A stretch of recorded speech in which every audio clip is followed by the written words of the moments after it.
नमस्कार, बहुत स्वागत है आप सभी का। मैं हूं आपके साथ पूजा सचदेवा, लेकर हाजिर हूं फिर से एक नया वीडियो। और आज के इस वीडियो में मैं आपको एक बहुत अच्छी खबर देने वाली हूं। एक ऐसी खबर जो मिसाल है भारत की एकता की, और ये एकता है आतंकवाद के खिलाफ। पक्ष विपक्ष नहीं, इसमें है भारत की बात, हिंदुस्तान की बात। सबसे पहले आपको बताती हूं खबर ये है कि भारत के ऑल पार्टी डेलीगेशन यानी कि पक्ष और विपक्ष दोनों के प्रतिनिधि अलग अलग देशों का दौरा करेंगे, और मकसद है पाकिस्तान का कच्चा छिट्टा खोलना। विपक्षी दलों और सत्तारूढ़ एनडीए के 7 नेताओं वाला एक सर्वदलीय प्रतिनिधिमंडल आतंकवाद के प्रति जीरो टॉलरेंस का भारत का कड़ा संदेश देने के लिए कई देशों का दौरा करेगा। भारत ने पहलगाम आतंकी हमले के मद्देनजर कूटनीतिक एक्शन लेते हुए पाकिस्तान समर्थित आतंकवाद को दुनिया के सामने बेनकाब करने का फैसला लिया है। ऐसा करने के लिए भारत, ब्रिटेन और अमेरिका जैसे अपने प्रमुख पार्टनर देशों में एक ऑल पार्टी डेलीगेशन भेजेगा। संसदीय मामलों के मंत्री किरण रिजिजू ने एक ट्वीट के जरिए पुष्टि की है कि 7 ऑल पार्टी डेलीगेशन आतंकवाद के खिलाफ भारत का जीरो टॉलरेंस संदेश लेकर प्रमुख साझेदार देशों का दौरा करेंगे। उन्होंने बताया कि कांग्रेस से शशि थरूर, बीजेपी से रविशंकर प्रसाद, जेडीयू से संजय झा, बीजेपी से बैजयंत पांडा, डीएमके से कनिमोझी करुणानिधि, एनसीपी से सुप्रिया सुले और शिवसेना से श्रीकांत शिंदे इन डेलीगेशंस की अगुवाई करेंगे।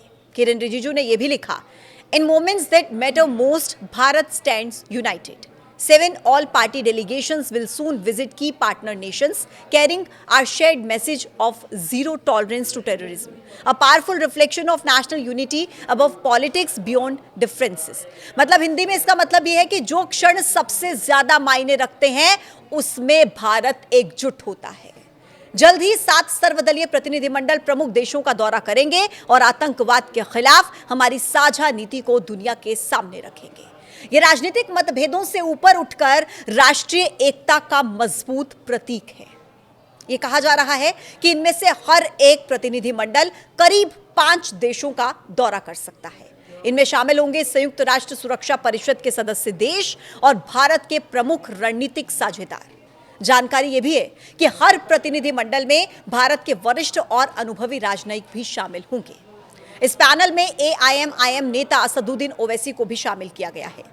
इस तरह एक संदेश देने का काम किया गया है कि दलगत मतभेद भले ही हो, लेकिन बात जब देश की आती है तो सभी राजनीतिक दल एक साथ हैं। ऑपरेशन सिंदूर के बाद जिस तरीके से असदुद्दीन ओवैसी ने पाकिस्तान को इतनी खरी खरी सुनाई है और शुरुआत से ही ऑपरेशन सिंदूर के वो समर्थक रहे हैं, ऐसे में इस डेलीगेशन में उनका नाम होना ये कोई हैरान कर देने वाली बात नहीं है। ऑल पार्टी डेलीगेशन में कौन सा दल किस देश में जाएगा ये जानकारी अभी सामने नहीं आई है, लेकिन ऐसा माना जा रहा है कि मुस्लिम चेहरा होने के नाते ओवैसी को मुस्लिम देशों को साधने में लगाया जा सकता है। दरअसल अंतर्राष्ट्रीय स्तर पर ओवैसी की छवि एक पक्के मुसलमान की है। ऐसे में जब वो मुस्लिम देशों के सामने भारत का पक्ष रखेंगे तो उनकी बात में एक अलग ही वजन होगा। ओवैसी एक राजनेता होने के साथ साथ काबिल वकील भी हैं, जो अपनी बात को तर्क के साथ, लॉजिक के साथ रखते हैं। ऐसे में वो भारत का पक्ष दूसरे देशों के सामने बहुत मजबूती के साथ रख सकते हैं। हालांकि शशि थरूर के नाम को लेकर अभी से विवाद की स्थिति जरूर है। कांग्रेस नेता जयराम रमेश ने एक्स पर एक पोस्ट किया। इसमें उन्होंने कहा कि कांग्रेस की तरफ से डेलीगेशन समूह के लिए दिए गए नामों में शशि थरूर का नाम नहीं था। जयराम रमेश ने सोशल मीडिया प्लेटफॉर्म एक्स पर लिखा, कल सुबह संसदीय कार्य मंत्री किरण रिजिजू ने कांग्रेस अध्यक्ष मल्लिकार्जुन खड़गे और लोकसभा में विपक्ष के नेता राहुल गांधी से बात की और पाकिस्तान से आतंकवाद पर भारत का रुख स्पष्ट करने के लिए विदेश भेजे जाने वाले प्रतिनिधि मंडलों के लिए 4 सांसदों के नाम देने को कहा। जयराम रमेश के हिसाब से शुक्रवार को दोपहर तक 4 नाम दे दिए गए, जिनमें आनंद शर्मा, गौरव गोगोई, डॉक्टर सैयद नसीर हुसैन और राजा बरार के नाम थे। जयराम रमेश के इस पोस्ट के बाद अब बीजेपी के आईटी सेल के प्रमुख अमित मालवीय ने भी एक्स पर एक पोस्ट किया। उन्होंने कहा कि शशि थरूर की वाक्पटुता, संयुक्त राष्ट्र में काम करने का उनका लंबा अनुभव और विदेश मामलों में उनके गहरे ज्ञान को कोई खारिज नहीं कर सकता। तो फिर कांग्रेस पार्टी और विशेषकर राहुल गांधी ने प्रमुख मुद्दों पर भारत की स्थिति स्पष्ट करने के लिए विदेश भेजे जाने वाले सर्वदलीय प्रतिनिधि मंडल में उन्हें नामित क्यों नहीं किया? इसके बाद अमित मालवीय ने यह भी सवाल किया कि क्या यह असुरक्षा है, क्या यह जलन है, और क्या फिर यह सिर्फ उन लोगों के प्रति असहनशीलता है जो हाईकमान से बेहतर हैं।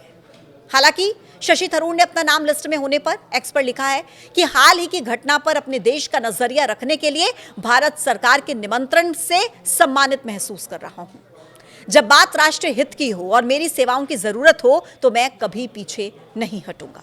बहरहाल भारत देश आतंकवाद के खिलाफ अभी भी अपना रुख बताने के लिए लगातार काम कर रहा है। जानकारी यह है कि हर प्रतिनिधिमंडल लगभग 5 देशों का दौरा कर सकता है और यह दौरा 23 मई से शुरू होकर 10 दिनों तक चलेगा। टीम इंडिया पूरी तरह से इसके लिए तैयार है। आज के इस वीडियो में इतना ही। कल फिर होगी मुलाकात एक नई वीडियो के साथ। तब तक के लिए आप देखते रहिए न्यूज़ 18। नमस्कार।